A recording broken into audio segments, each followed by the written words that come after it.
In our next segment, I'd like to acknowledge and highlight the various research centers, pillars and clusters that are showcased today. As a research-intensive university, SUTD will ensure that its research is relevant to and has an impact on lives and society. Ideas and concepts will be developed and translated into products, enterprises or policies, which will have concrete benefits for Singapore and Singaporeans, such as the creation of new jobs, improving Singapore's position in the global knowledge economy, or informing national policy making. These efforts will in turn build a multidisciplinary research community with an open and collaborative culture that will also advance knowledge in technology and design. By clicking on the links on the First Industry Workshop website, you'll have an overview of SUTD's research centers, pillars and clusters, and their research capabilities. Next, we are showcasing SUTD research projects by faculty from our SUTD research centers, pillar and clusters. You may also find out more about these research projects from the SUTD website using our QR code or click on the link in our webinar.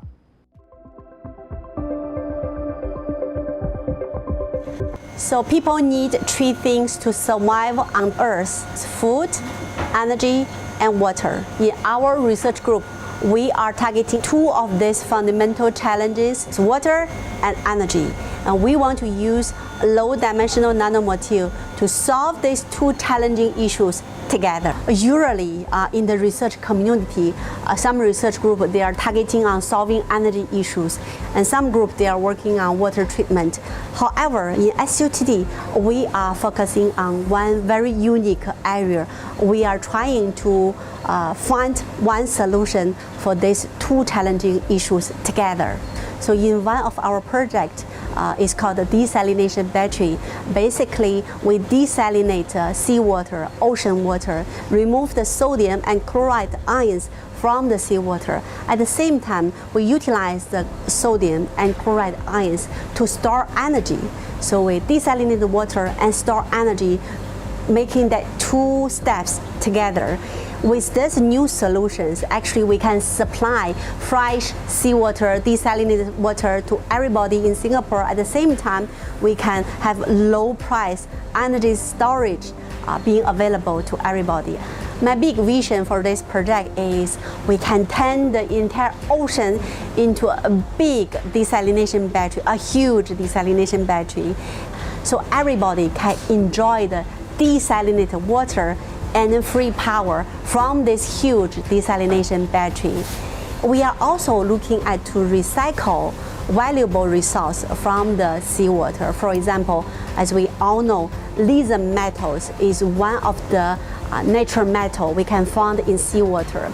We're also looking at ocean mining to recycle those very valuable metal ions from seawater and then utilize them as battery electrode to store battery or for other purpose. I think by that way, we can maximize the natural resource we can achieve from the ocean.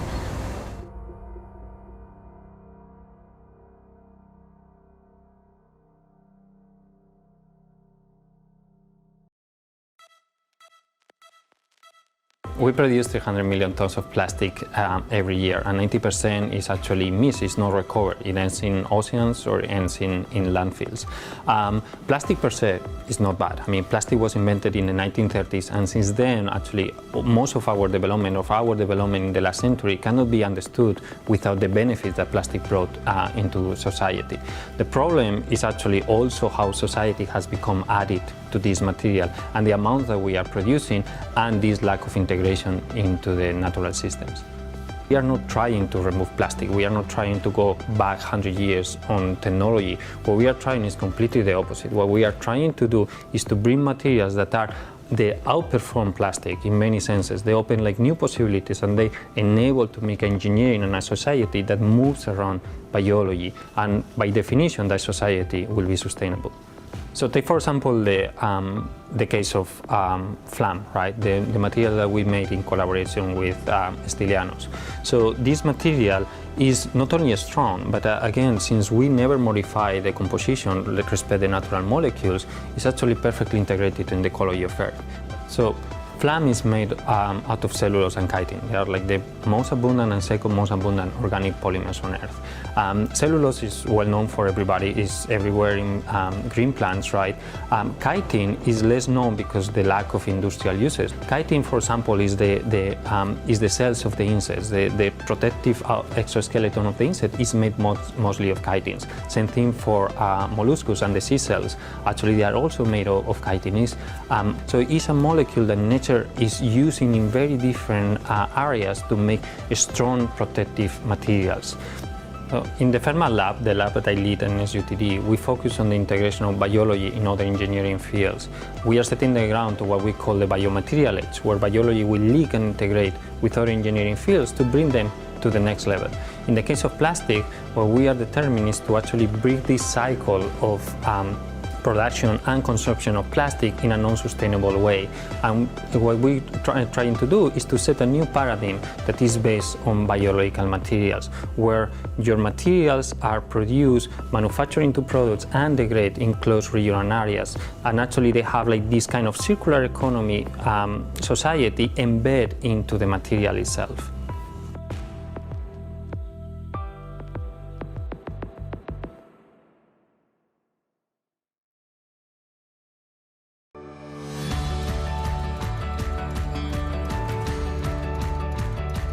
Advances in material science often lead to huge increases in productivity and advancements in society. If you think about it, it's like the Stone Age, Bronze Age, Iron Age, they're all named after materials.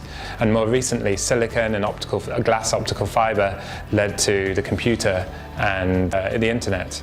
So you can see that these technologies have had a profound impact on the way that humans live and behave, and also fueled the economy to a certain extent. And therefore, it's very important that we continue to design, discover and develop new materials. So we're studying chalcodrenide materials. These are materials that substantially consist of sulfur, selenium and tellurium, and they have fascinating properties. One of the properties I like and study the most is their phase change property. So they can exist in multiple states at room temperature. This is very different to most materials. Here we have an opportunity to switch them and use those to make devices that have switchable properties. So you might have experienced chalcodrenides, especially if you're my age, when we were recording most of our data onto DVDs and CDs. They were actually the active layer in the rewritable CDs in the 90s and noughties. These materials have a number of applications aside from the technological applications that we're looking at in Actilab. For instance, chalcodrenide is often used in solar cells, and they're used in thermoelectrics, also semiconductor devices as well. So in our group, we're moving away from some of the more traditional chalcodrenide materials that other groups are looking at for data storage, and rethinking some materials that were once discarded for data storage applications and applying them to photonics. One of the big advantages of our group is that we can go through the whole process from conceiving an idea for a material, simulating it, testing it in the lab, or trying to create it and test it in the lab, and then fabricating a device. So we don't only do device design and we don't only do materials design, we do the two things in conjunction, and this gives us an extra degree of freedom because we're no longer limited by off-the-shelf materials or pre-existing designs. We can design the materials and design devices synchronously for a specific application.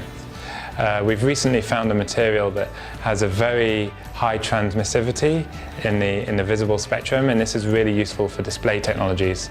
We're currently working with A-Star, other universities in Singapore, to create holographic displays and beam steering devices based on these materials. And hopefully one day we'll all have a chalcodrenide holographic display in our living rooms.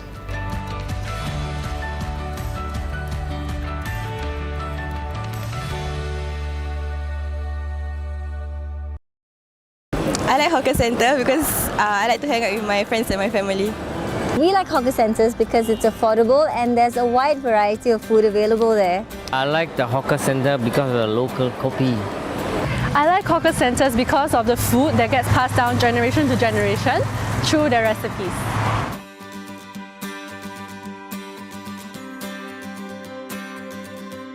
In Singapore, food is very important, and hawker centers is the place where people celebrate food in community. So we think this is a subject of study for us, and we think that the hawker centers could be further explored and incorporate new things to make them more exciting and more relevant in the future. Hawker centers now are under the pressure of the food courts and the malls. So the question would be, how can we make them relevant again? How can we incorporate new things? How can we change and tweak the existing spaces so that they are relevant and attractive for people and to face the new challenges that Singapore is undergoing? So part of the research I'm doing in SUTD is related to sustainable space making by using digital tools. So digital tools for architecture is the way that we can integrate data with design intentions.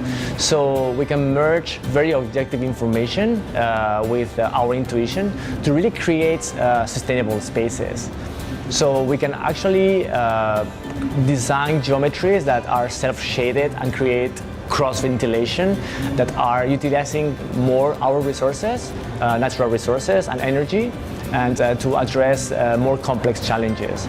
The challenges in the future, I think, would make the hawker centers be more integrated and articulated with society. So it's not a room where people go, it's more a space that is more connected, more open, and also more sustainable.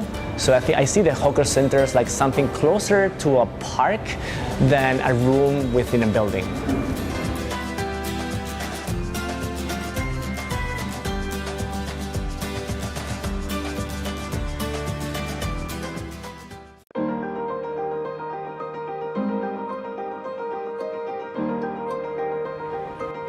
Transportation is responsible for a quarter of the world's global CO2 emissions. This is a greenhouse gas that contributes to global warming. About 3/4 of that is due to road transport. This means the cars and trucks that we use to get our goods and to move around. The world vehicle population is about 1.3 billion vehicles today, and it's expected to grow to 2 billion vehicles by year 2050. Freight transport demand is expected to grow 3 times around the same time frame. So the challenge is really how to address this growth in demand. How can we make sure that we fulfill these travel needs sustainably? So my research at SUTD looks at sustainable urban mobility. We are interested in different ways to reduce the environmental impact of transport in our city. One of the most recent projects we did was to look at freight transport or the movement of goods in the city. And we're thinking of different ways to optimize the movement. So one thing we found out through the research study was that trucks actually idle quite a fair bit and also are not fully loaded most of the time, and these are signs of inefficiencies that we're trying to correct. There are several things that we can do as an individual to reduce the environmental impact of transport.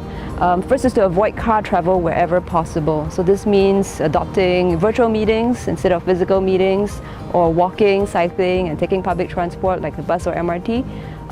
If we were to take taxi or private hire rides, we can consider sharing the rides. The average car occupancy is only about 1.7 passengers, which is fairly low. A car can actually take on more passengers, so share the ride when you can. Another thing we can do if we were to opt for car travel is to consider using smaller or lighter vehicles that's more efficient than bigger and heavier ones, or even consider the use of hybrid vehicles, which are more efficient. In terms of online shopping, consumers can also make a difference by choosing maybe not so urgent deliveries or having their deliveries sent to delivery lockers. So this reduces the risk of missed deliveries and extra trips that have to happen. So small choices like that can actually make a difference as well.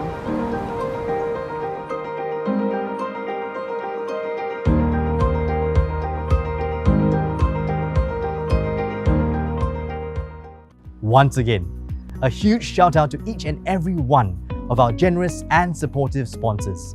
Our deepest appreciation for their ongoing support for the First Industry Workshop 2021. On behalf of the First Industry Workshop 2021 Organizing Committee, I would like to extend our deepest gratitude for your participation in making this event a success. It has been an interesting day filled with visions for innovation and collaborations for the future.